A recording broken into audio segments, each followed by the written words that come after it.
কয়েকজন বৈঠকে গিয়েছেন কয়েকজন এমএলএ যারা না জেনেই বৈঠকে অংশগ্রহণ করেছেন, তারা ভেবেছেন দলের পক্ষ থেকেই মিটিং করা হচ্ছে। মদন মিত্র কি জানিয়েছেন দেখুন।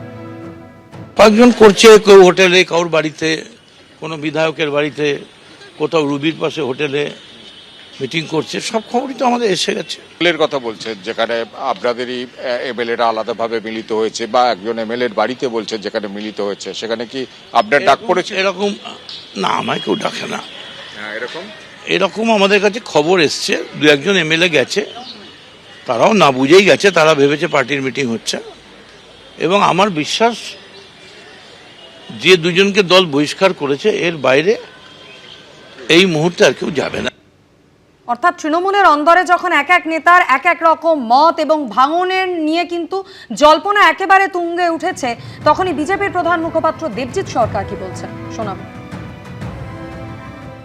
এটার নামটাই তো ভয়ানক সিগনিফিকেন্স, গেটওয়ে। বাবা, এটা কুণাল ঘোষ বলছেন, ওনার কাছে অনেক রকমের খবর থাকে। উনি এখন এনজয় করছেন নাকি খুশিতে আছেন, এটাও চিন্তার ব্যাপার। যাক, একটা কিছু হচ্ছে।